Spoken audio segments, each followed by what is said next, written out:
Então, vamos ver aqui há uma aulinha para a turma do 7º ano sobre números inteiros, certo? Vamos ver um pouquinho da introdução, como surgiu os números inteiros, certo? Com a professora Cirlânia, professora de matemática.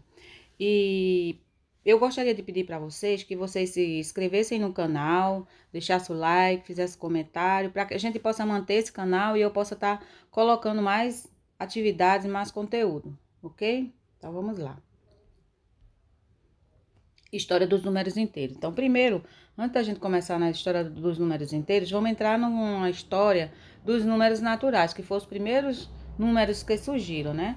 Nós conhecemos os números naturais, que são os números 1, 2, 0, 3, 4, 5 e assim sucessivamente, né? Então, aonde que eu tenho necessidade de usar? Então, a necessidade de contar os elementos, ou seja, todas as coisas elas podem ser contadas. Então, por exemplo, aqui nós temos essa árvore com essas maçãs aqui, ó. Então, essas maçãs, para mim saber a quantidade delas, eu tenho que contar. Então, contar 1, 2, 3, 4 e assim sucessivamente. Então, essa necessidade de contar foi que veio o conteúdo, o conjunto dos números naturais. Outra imagem que nós temos aqui é essa aqui, ó. Certo? Essa imagem aqui, como nós sabemos, né, o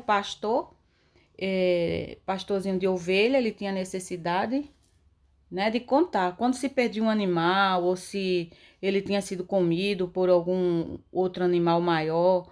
Então ele tinha essa preocupação, né? Existia essa preocupação dos pastores em saber quantas ovelhas ou carneiro tinham no pasto. Então, pela manhã, o que eles faziam? Eles pegavam essas pedrinhas aqui, ó, essas pedras aqui que você pode observar.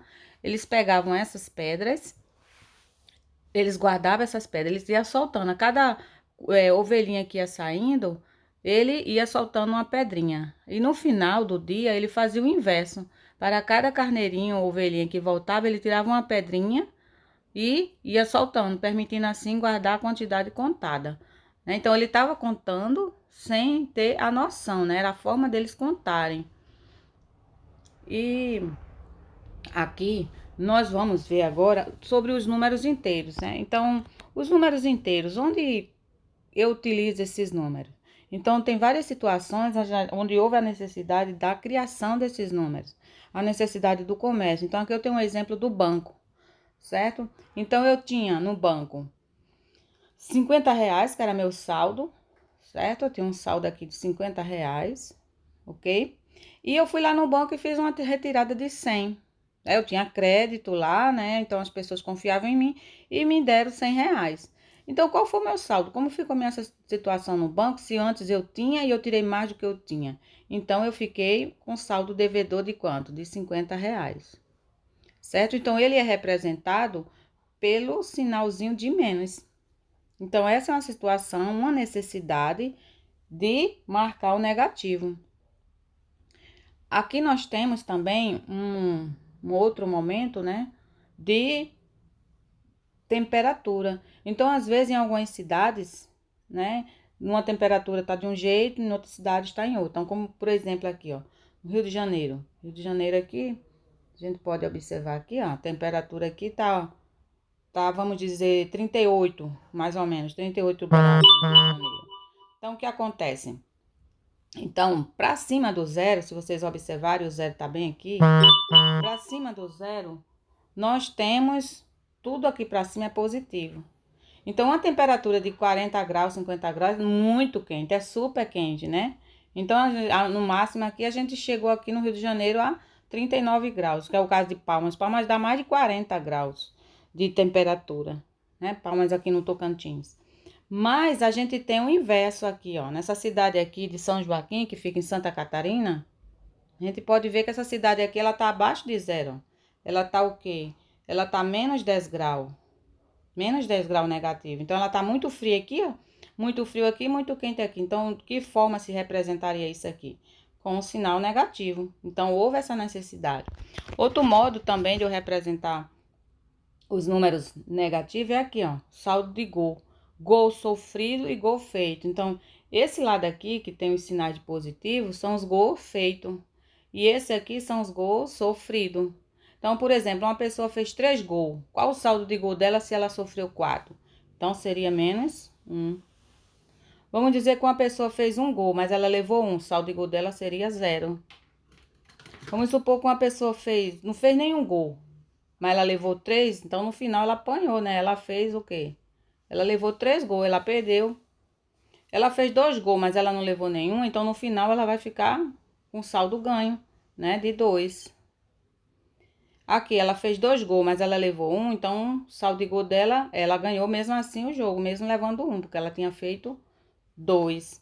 E aqui ela fez 1 gol, mas ela levou 2, saldo de gol dela ficou negativo, né? Então, esse é o modo, né, da gente fazer com que os números negativos tenha essa necessidade. A gente tá observando que tem essa necessidade desses números, né? Desses sinais negativos. Então, nós vamos ver aqui agora, certo? Um próximo momento onde a gente pode estar utilizando também. Então, vamos ver aqui, ó, na nível do mar. O mar tá bem aqui, certo? Opa, deixa eu abrir a caneta aqui. O mar está bem aqui, ok? Então, aqui tá o mar, certo? O nível dele tá aqui, ó, 0. Aqui onde o rapaz tá, seria 0. Deixa eu apagar aqui.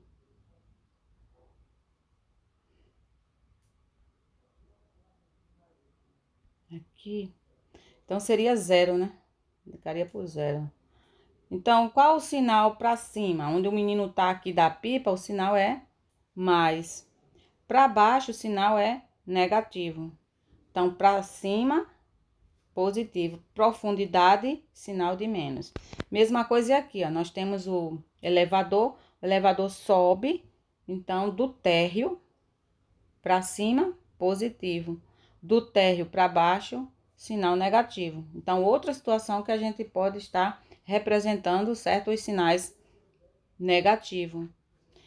Então, quando entrou esses números negativos, criou-se a necessidade de um novo conjunto, que é o conjunto dos números inteiros. O 0, ele nem é negativo e nem é positivo. Então, se vocês observarem aqui, essa parte aqui, né, é o conjunto dos números inteiros.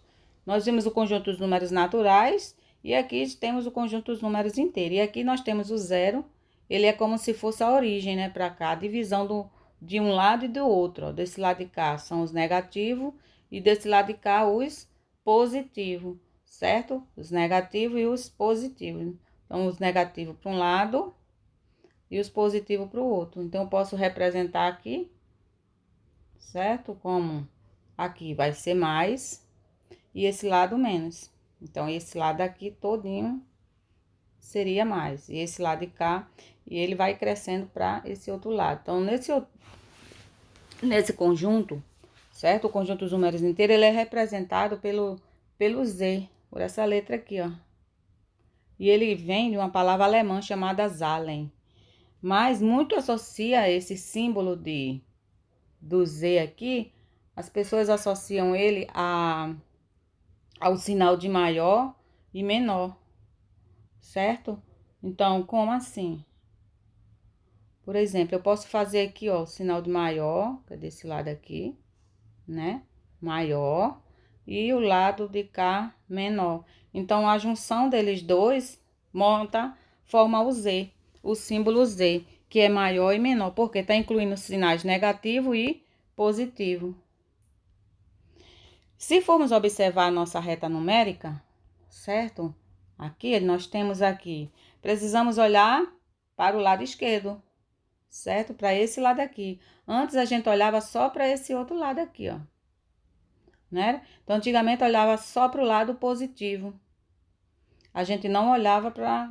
Se você pegar uma reta numérica, uma retazinha, uma régua, se você pegar a régua, você vai observar que a régua ela só tem numeração positiva, só os naturais. Mas, como foi, né, descoberto o conjunto dos números inteiros, os negativos, então a reta agora ela passa, a régua, né, ela passa a vir também do lado negativo. Ela aumenta do outro lado. E com essa reta, né, a gente criou-se os números simétrico e oposto. Aí, a partir daí. Então, o oposto é o que está ao outro lado com o sinal trocado. Então, se eu quero o oposto de menos 3, vou mostrar aqui para vocês. Se eu quero o oposto de menos 3 aqui, ó, vai ser mais 3. Se eu quero o oposto de menos 2, vai ser mais 2. Se eu quero o oposto de menos 1, vai ser mais 1. E se você observar a distância entre menos 3 e 0, vai ser a mesma. Se você contar aqui, deixa eu apagar aqui, vou apagar tudinho aqui, ó. Se você começar a contar aqui, se você contar daqui para o 0, vai ser a mesma. Vamos dizer, o oposto de menos 3 é mais 3. Se a gente contar aqui, ó, 1, 2, 3. Tá vendo? É a mesma coisa. Se você contar também do outro lado, deixa eu pôr outra cor aqui. Se você contar esse aqui, ó, daqui, né, do 3. 1 aqui, ó. 1, 2, 3. Tá vendo? 1, 2, 3 e do outro lado também. 1, 2, 3. Então, a distância seria a mesma. Então, vemos que o simétrico de um número inteiro, o número inteiro, com o sinal contrário. Por exemplo, aqui, ó. O simétrico de 328 é menos 328. Mas aí você poderia perguntar, professor, e o oposto de 0? Qual seria o oposto de 0? Né? Então, o oposto de 0 é 0 mesmo. Ok? O oposto de 0 é 0. E o que é módulo? Módulo de um número é o valor que representa a distância entre o número e o 0. Então, se eu quero o módulo, vamos supor aqui. Se eu quero o módulo de menos 4 tá aqui, ó. O módulo de menos 4 seria 4. Por quê? Seria a distância entre o menos 4 e 0. Aqui a distância entre o menos 4 e 0 é 1, 2, 3, 4. Desse outro lado tá a mesma coisa. Se eu quero a distância, seria a mesma coisa, ó. 1, 2, 3, 4. Vendo? A mesma distância de um e de outro. Certo? Aí eu quero, vamos dizer, eu quero o módulo de... O módulo, ele é representado por duas barrinhas assim, ó. Certo? Se eu quiser o módulo de 4, o módulo de 4 vai ser 4. Módulo de menos 4, 4. Ah, não, eu quero o módulo de mais 5. O módulo de mais 5 é 5. Então, o módulo de um número é a distância entre esse número, tá? Então, o módulo desse número é o número, é como se fosse a distância entre um lado e outro. Então, o módulo de menos 4 é 4. O módulo de mais 4 é 4, ok? Então, distância, ela não tem o sinal. Eu espero que vocês gostem dessa aula, se inscrevam no canal e até uma próxima aula. Deus abençoe, que dê tudo certo.